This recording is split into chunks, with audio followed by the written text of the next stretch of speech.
Bonjour et bienvenue dans l'émission de voyance. Christophe, votre voyant, répond à toutes vos questions. Il s'appuie pour cela sur les tarots et sur son étonnante faculté d'intuition. Aujourd'hui, nous entrons dans une phase de pleine lune. La pleine lune est un événement astrologique qui se produit entre 12 et 13 fois par an, donc ce n'est pas un événement rare.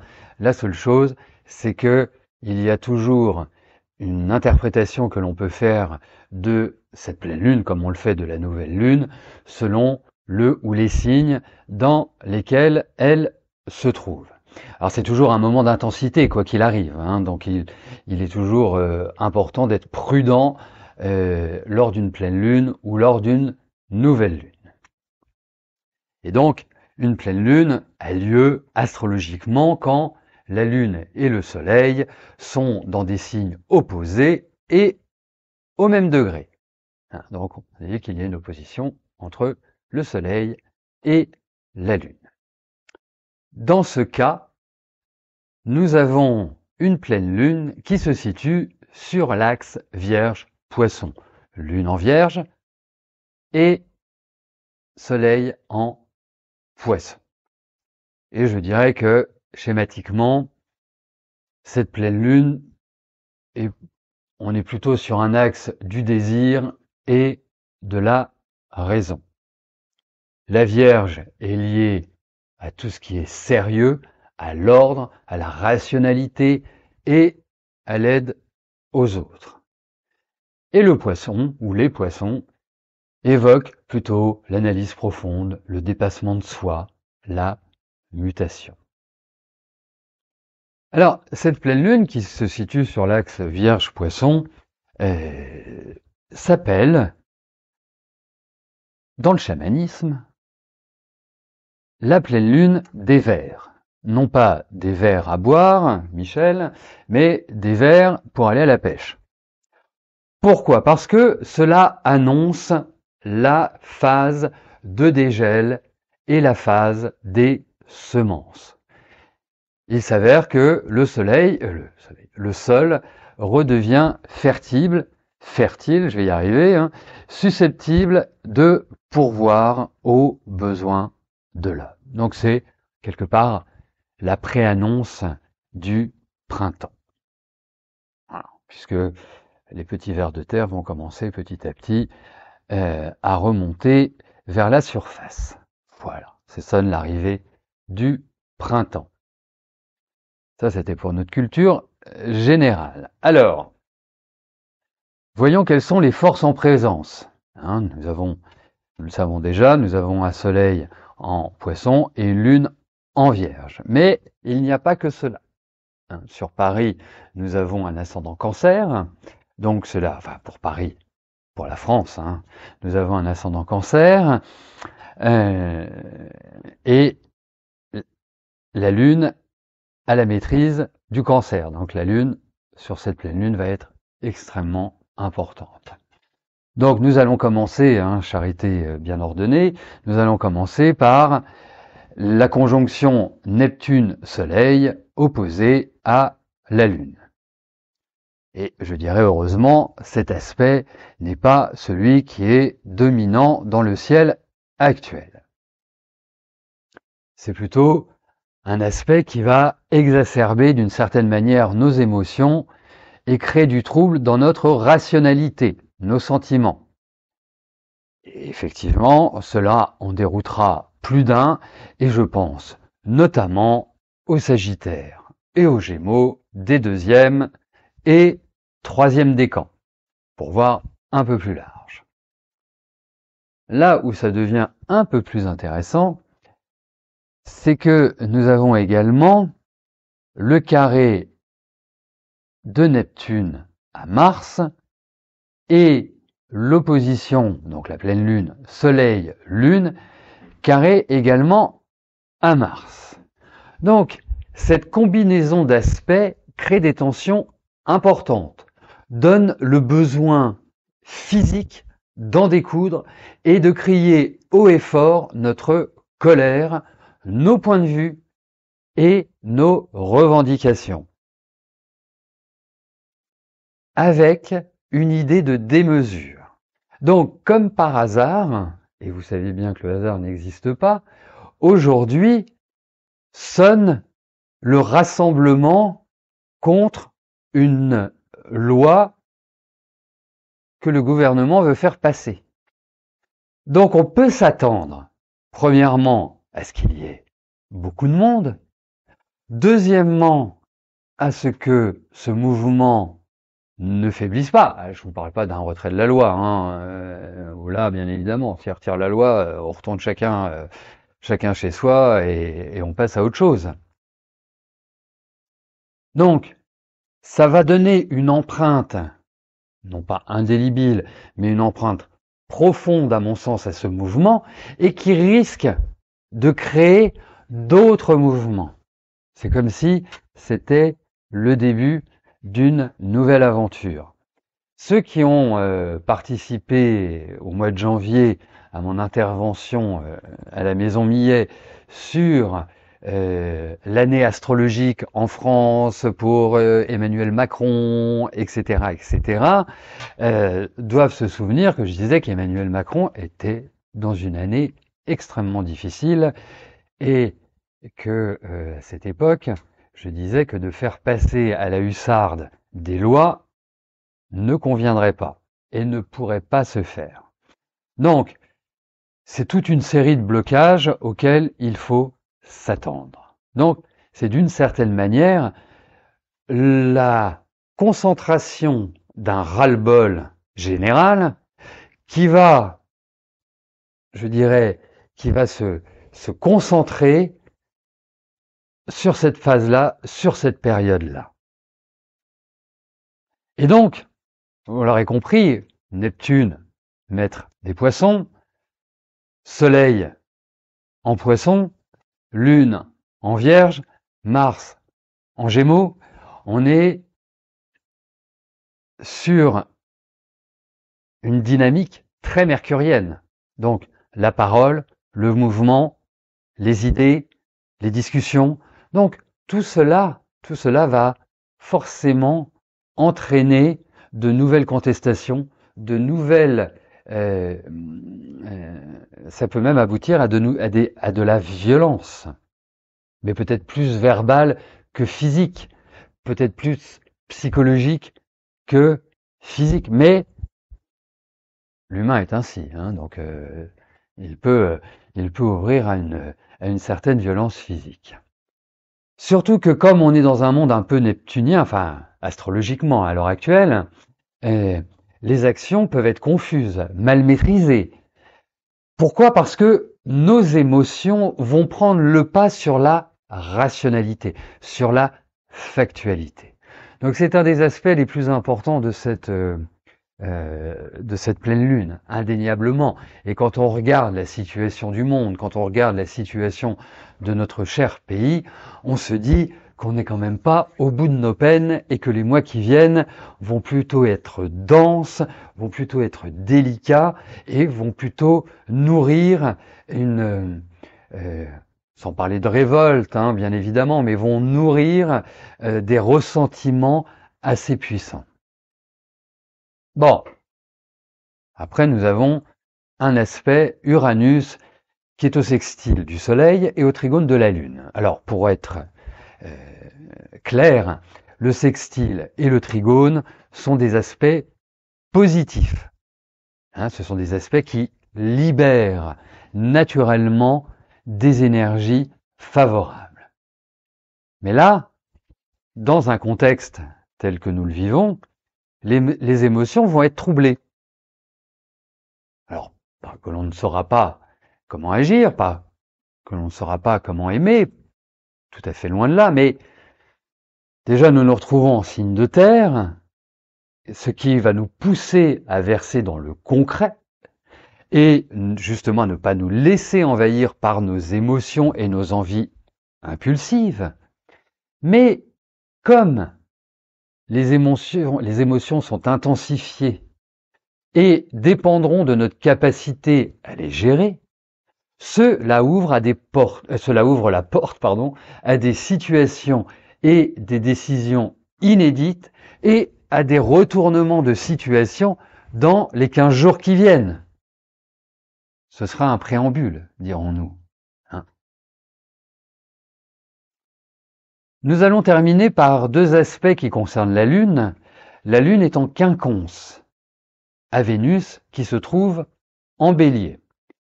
Alors, Vénus en Bélier, c'est pas forcément la meilleure des Vénus. Et vous allez découvrir pourquoi. Donc, ce rapport, bien évidemment, met en évidence principalement le domaine affectif, pas simplement le domaine amoureux. Affectif, il peut concerner les amis, il peut concerner la famille, il peut concerner notre conjoint, notre conjointe. Donc, c'est dans sa globalité. Et cela va se traduire par une énergie qui nous laissera aller à nos émotions, à nos passions immédiates et irréfléchies, nos pulsions les plus fortes. Donc, quelque part, c'est incontrôlable. Les personnes qui ont à la naissance une Vénus en Bélier, après il faut voir aussi les aspects que forme dans le thème natal cette Vénus, mais un homme, une femme qui a une Vénus en Bélier va fonctionner par des coups de cœur, va fonctionner par passion, par immédiateté. C'est l'amour là et maintenant, en quelque sorte. Donc, cela peut créer, si on le transpose dans des relations affectives,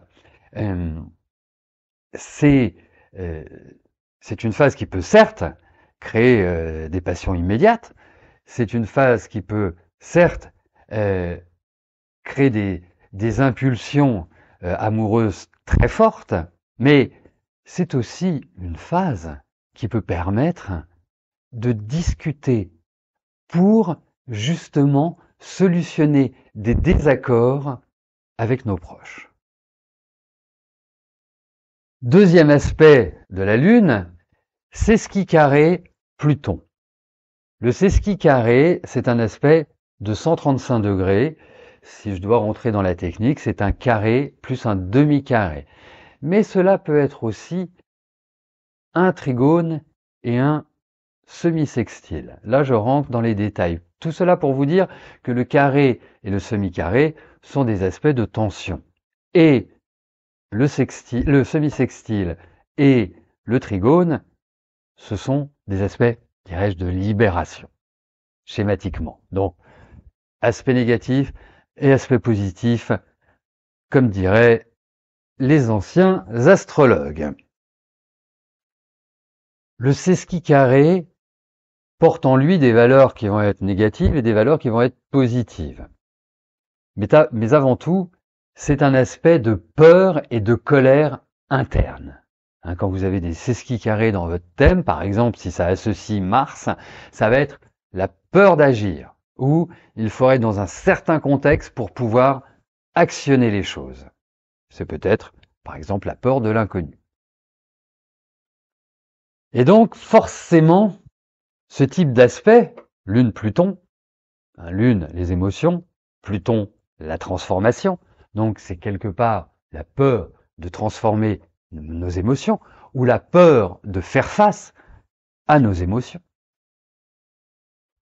Ça va obligatoirement impliquer la remontée, vous savez, les petites cases qui vont s'ouvrir, des choses que l'on a mises sous le tapis, que l'on a bien enfouies, dont on ne voulait plus du tout entendre parler, eh bien, ça va faire remonter à la surface nos peurs, nos angoisses, et nous obliger à nous confronter à elles. Et c'est un point positif, même si parfois il n'est pas souhaitable que certaines situations de vie, certaines émotions remontent à la surface, mais là, ça nous donne quand même l'occasion de faire face et donc de comprendre.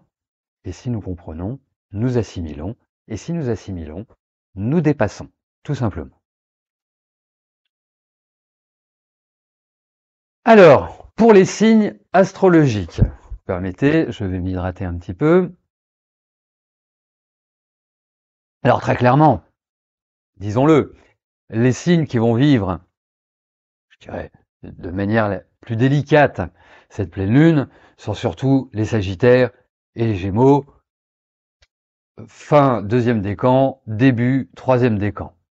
Vous serez peut-être plus tendu, plus impatient, plus fragile sur le plan émotionnel. Cela peut aussi rejoindre votre image physique qui ne sera pas forcément à votre convenance. Vous ne verrez que ce que vous n'aimez pas chez vous. Alors, on se détend, hein. Regardez vos atouts, vos potentiels de réalisation et ne plongez pas dans une auto-dégradation. Alors, passons aux scorpions. Les scorpions, je dirais, vont retrouver un peu plus de calme intérieur. Les colères, les contradictions, ras-le-bol vont s'atténuer, sauf peut-être pour les scorpions du deuxième décan, c'est-à-dire fin deuxième décan. Soyez à l'écoute de votre corps, car les aspects actuels peuvent libérer des énergies négatives et créer tout simplement des pépins physiques ou psychiques. Donc, prenez de la hauteur, méditez et prenez du rescue. Les taureaux qui sont par nature, par définition, plutôt conservateurs, vont devoir s'adapter aux changements et aux blocages extérieurs. Et la résistance est forte, disons-le. Alors, agissez pas à pas, en ayant en tête que les objectifs seront atteints par la diplomatie, la stratégie et la conciliation. Pour nos amis lions, c'est la balançoire qui imagerait le mieux votre situation, du positif et du négatif. En négatif, attendez-vous à avoir des relations extérieures, amicales, amoureuses, perturbatrices ou perturbantes. Vous allez avoir envie de dire exactement ce que vous pensez, genre brut de décoffrage. Mettez-y la manière. Travaillez sur le calme sans sortir de vos gonds. En positif, c'est une excellente période pour modifier vos attitudes et créer les conditions idéales d'un changement de vie. Et je répète bien, dans le calme, pas de manière abrupte ni radicale. Alors, juste un petit mot pour les troisièmes décans, Bélier, Balance et Cancer. Vous vivez péniblement le carré de Pluton ou l'opposition de Pluton à votre Soleil. Carré pour les Béliers et les Balances et opposition pour les Cancers. C'est une nécessaire transformation que vous vivez. C'est un besoin d'autre chose. Quelque part, vous avez du mal à ne plus supporter que l'on vous impose un rythme. Et d'une certaine manière, vous avez l'impression aussi que les choses se délitent tout autour de vous. Mais dites-vous une chose, c'est que ce qui sort de votre vie doit sortir de votre vie. Je ne vais pas être fataliste en disant que c'est inéluctable, mais il y a cette notion d'abandon. Plus vous résisterez au changement, plus la douleur s'intensifiera. Alors, j'en ai parlé déjà de nombreuses reprises de ce carré ou de cette opposition. Bon, il faut aussi moduler et modérer en fonction de votre thème, en fonction des relations que, à la naissance, le Soleil et Pluton ont dans votre thème astral. Mais d'une manière générale, c'est une phase où on voit que les choses nous échappent et que l'on résiste, parce que c'est naturel dans l'humain, mais qu'il ne le faut pas. Il faut accepter ce processus de transformation.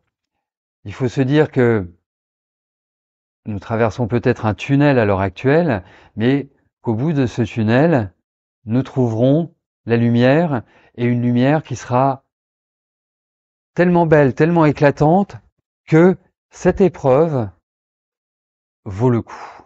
Voilà. Alors, donc en revanche, comme c'est un peu tempétueux, ne lâchez rien. Hein, bien évidemment, vous tenez bien la barre, c'est important.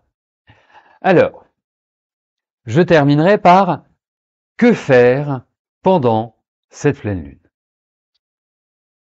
Alors, par exemple, prendre soin de votre corps par une détox. Hein, nous approchons du printemps. Hein. La médecine chinoise dirait qu'il fallait la faire en février, parce que c'est là le printemps, mais je trouve que si vous la faites maintenant, c'est une excellente idée. Nourriture légère et exercice de détente corporelle. Et je dis bien de détente corporelle. Hein, c'est pas aller en salle et soulever de la fonte. La méditation est la bienvenue. L'introspection pour comprendre notre fonctionnement, nos blocages, voir également ce que l'on peut améliorer, ce qui nous empêche de nous réaliser ou de franchir le pas dans certaines situations de notre vie. Avoir des lectures sur le développement personnel et, important, définir nos priorités et abandonner le superflu. Voilà, c'est un joli programme pour la quinzaine qui arrive. Après, nous aurons des énergies différentes puisque nous allons entrer dans le bélier, si je puis me permettre cette expression.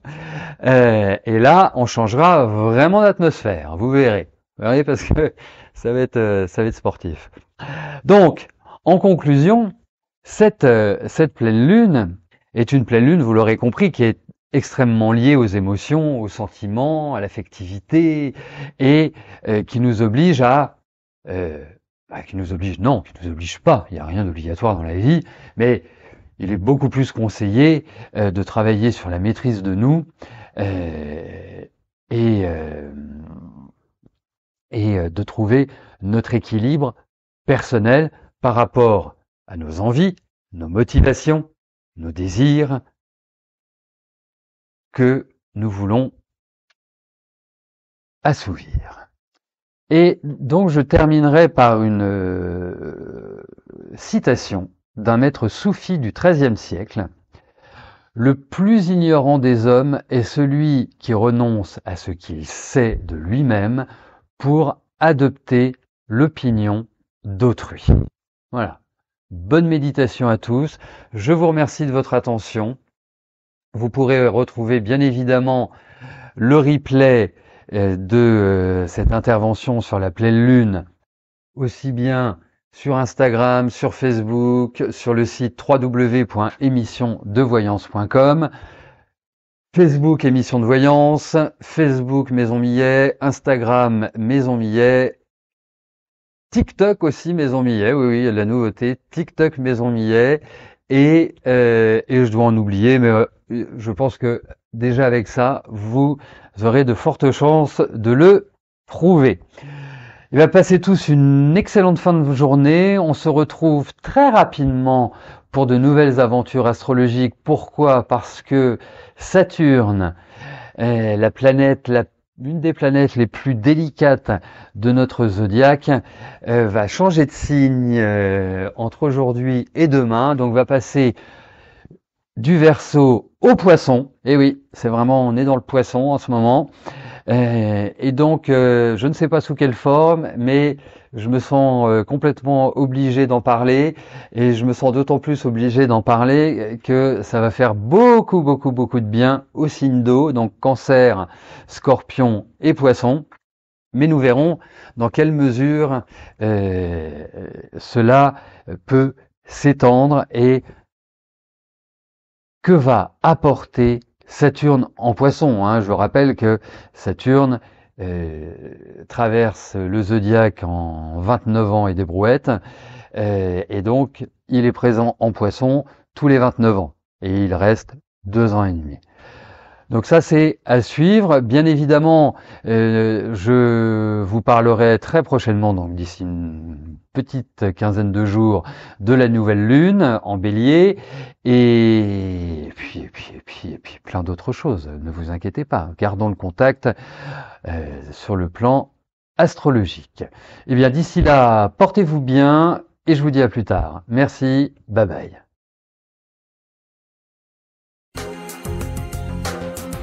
N'oubliez pas que du lundi au vendredi, à partir de 13h30, je réponds en direct à vos questions sur le site de l'émissiondevoyance.com et j'aborde avec vous tous les sujets.